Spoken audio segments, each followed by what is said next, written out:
The Secret Tyranny of Happiness, Why Chasing It Is Making You Unhappy. Hello, Mind Explorers. Welcome to a new journey. Today, we're doing something different.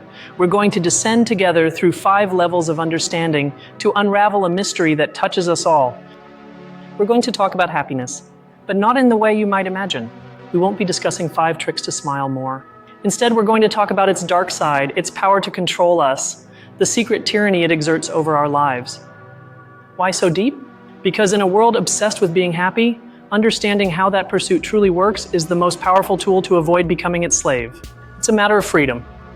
I promise you this, by the end of this video, your view of happiness and perhaps how you pursue it will have changed forever. Let's begin our descent. Level 1, the surface of the known. We've all heard that happiness is a choice, that it depends on our attitude, on seeing the glass half full. It's the most popular and widespread idea out there. Basically, it tells us that our mind is in control and that, with the right mindset, we can manufacture our own joy no matter the circumstances. Sounds good, right? It's also very common to hear about the chemistry of happiness. They talk about dopamine, serotonin, endorphins.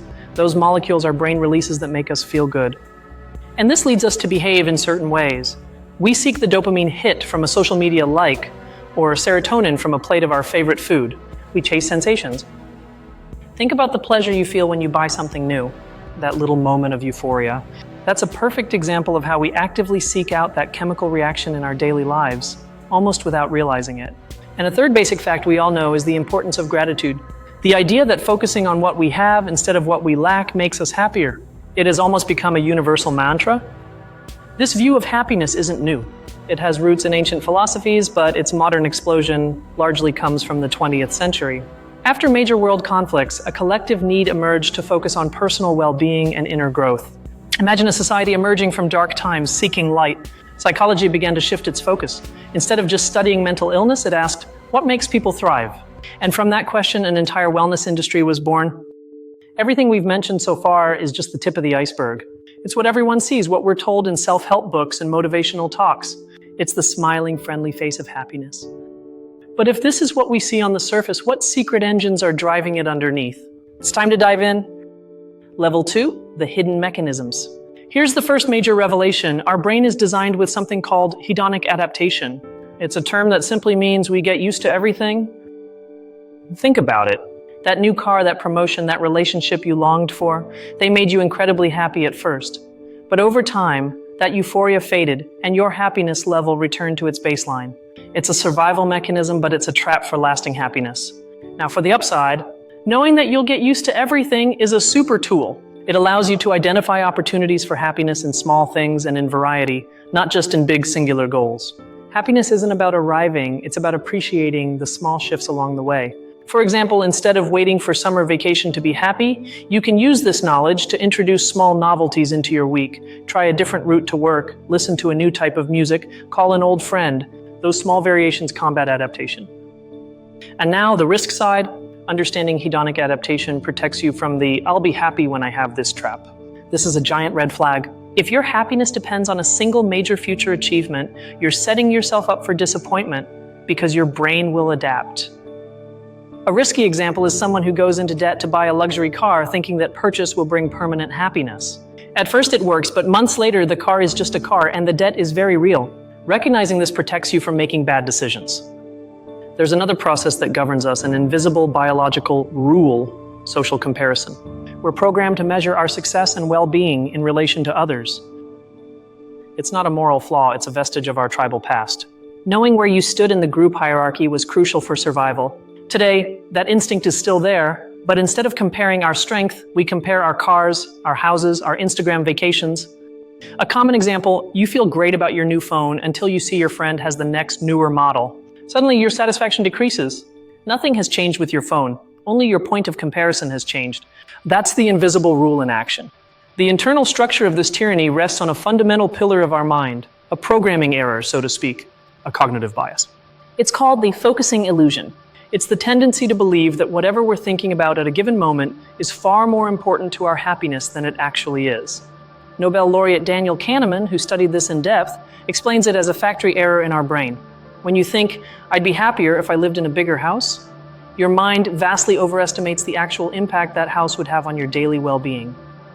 To counteract it, there's a very simple mental strategy, the full day view. When you obsess over something you believe will make you happy, stop and ask yourself, once I have it, how will it really change my average Tuesday from morning to night? By recognizing this trap, what you need to do is broaden your focus. Don't just think about the object of desire, think about the totality of your life. Most of your time you'll still be dealing with traffic, work, meals, and the new house will just be background. There's an ancient custom that shaped how we view happiness today, the idea of happiness as a reward. In many cultures, happiness wasn't something to be pursued, but rather the result of a virtuous life, of duty fulfilled. The takeaway for today is powerful. Perhaps we've inverted the formula. Perhaps happiness isn't the cause, but the consequence. The consequence of living a life with purpose, with meaning, with connection. It's not the what, but the how. And this brings us to the key deduction from this level, the most important lesson we can extract from these hidden mechanisms for our real lives. The general rule is this: direct happiness is an elusive goal. The more you chase it head on, the more it slips away. It's like trying to catch a sunbeam with your hand. What you should do or remember in your life is to focus on the ingredients, not the final dish. Focus on your relationships, your health, having a purpose, being useful to others. Happiness will appear as a side effect without you even calling for it. Understanding this is a superpower. You stop being a consumer of happiness and become an architect of the conditions that allow it to flourish. It's a total game changer. But if you thought we had it all figured out, get ready, because here the story becomes a true chaos. Level 3, the chaos of reality. We're entering the debates and complexities. And the first major controversy is happiness a personal responsibility or a social privilege? On one hand, there are those who argue that happiness is 100% your choice, your mindset. On the other hand, there are those who argue that it's very difficult to choose to be happy if your basic needs aren't met, if you live in an environment of insecurity or discrimination. What's at stake is fundamental. For one side, it's about individual autonomy and power. For the other, it's about social justice and recognizing that environment matters and matters a lot. And this leads us to challenge a very dangerous popular belief, the idea of toxic positivity. The myth is that we should always be positive, that feeling sadness, anger, or fear is wrong. This is a lie. Toxic positivity is the denial of legitimate human emotions, and it can be incredibly harmful. We love to believe this myth because it offers a simple solution to complex problems. Feeling bad is uncomfortable, and the idea that we can simply vibrate high and eliminate that discomfort is very seductive. It's an emotional shortcut that leads nowhere. And here we find an incredible paradox. Studies from the University of California, Berkeley, have revealed that valuing happiness too highly, making it an explicit goal in your life, is associated with higher levels of disappointment and even depression. It's a dilemma with no easy solution. How do you pursue something that moves away when you chase it? It's as if happiness can only visit if you're not obsessed with opening the door for it. It forces us to rethink the goal itself. Let's now adopt a critical viewpoint. Who benefits from our obsession with personal happiness? Think about it. The ethical objection is this: a society of individuals focused solely on their own happiness can become a society indifferent to the suffering of others. The incessant pursuit of personal well-being can, at its core, be a sophisticated form of selfishness. And there's another controversy: authentic happiness versus manufactured happiness. Is the joy that comes from deep human connection as valid as what a future pill or a perfect virtual reality experience might produce? A century ago, this debate didn't even exist. Happiness was tied to community, family, work. Today, with technological and pharmaceutical advancements, the question of what's real and what's artificial becomes increasingly relevant and complex. All this chaos connects with our human condition. We are beings who crave meaning, but we live in a universe that, as far as we know, doesn't provide it by default. We have to build it ourselves. And the fundamental problem this creates for us as a species is that we've confused the map with the territory. We've confused the sensation of happiness, which is temporary, with the purpose of life, which is something much deeper and more lasting. As you can see, reality is much more complicated than just be happy. It's a battlefield of ideas, contradictions, and questions that define us as human beings. You've survived the chaos. Now it's time to see the details that separate the curious from the true connoisseurs. Level 4, expert knowledge. Here's a concept you won't find with a quick search: the difference between wanting and liking. They are two completely different brain systems. The wanting system, driven by dopamine, is what makes us desire things: the new phone, the promotion. The liking system, based on internal opioids, is what gives us the feeling of real pleasure and satisfaction. The problem is that the wanting system is much noisier and more powerful. The analogy is this: imagine wanting is a donkey with a carrot tied to a stick in front of it. It always walks towards the carrot, the desire, but never quite reaches it. Liking is when you finally let it eat the carrot. Our society has overdeveloped the chasing donkey and forgotten the importance of enjoying the reward. Let's talk about a key but often overlooked figure in this field, the Greek philosopher Epicurus. Many people believe he was a hedonist, someone who only sought pleasure, but he was a secret hero of thought. He didn't advocate for a life of excess. His idea of happiness was ataraxia, a state of tranquility and freedom from disturbance, achieved through friendship, simple living, and knowledge. He taught us that the absence of pain is a more stable pleasure than the pursuit of euphoria. And this brings us to an alternative, or rebel theory, the idea that happiness isn't the primary goal. There are psychologists, like the Austrian Viktor Frankl, who propose that humanity's main pursuit isn't pleasure but meaning. This perspective changes everything. It suggests that a life with a clear purpose, even if it includes suffering and difficulties, is more fulfilling than an easy, pleasurable, but empty life. Happiness, again, would be a byproduct of finding and living that meaning. Now, a counterintuitive detail from the research. A famous study on lottery winners and people who had become paraplegic after an accident revealed something astonishing. It clashes with our intuition because, 1 year after the events, the happiness levels of both groups were surprisingly similar and close to their baselines. This demonstrates the power of hedonic adaptation, which we discussed earlier, and how our brain is incredibly good at normalizing both good and bad. And here's the final detail that connects everything. The Greek word eudaimonia, it's often translated as happiness, but that's a mistake. It literally means having a good spirit or human flourishing. This is the aha moment.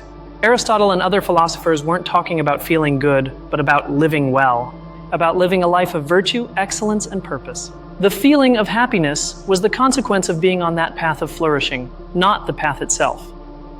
This level of detail gives us a much more authentic and frankly more useful perspective. It frees us from the pressure to feel happy all the time and invites us to live a life that is full and meaningful. From here, we enter uncharted territory.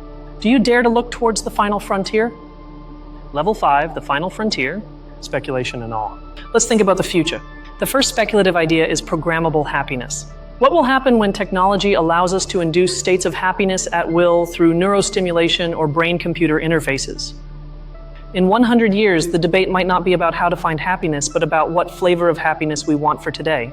We could have a menu of emotional experiences.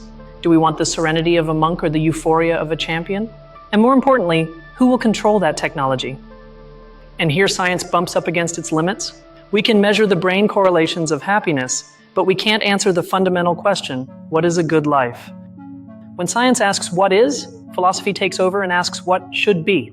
Technology will give us the power to feel anything, but philosophy will be the only guide to decide what's worth feeling. And this has a dizzying implication. If we can engineer our consciousness, if we can eliminate suffering, will we still be human? Suffering, struggle, longing, these are part of the experience that has created all our art, our literature, our empathy. This topic is connected to the very future of humanity. A species that masters its own well-being could, in theory, resolve conflicts and cooperate on an unprecedented scale. Or conversely, it could become locked in bubbles of artificial pleasure indifferent to the world's real problems.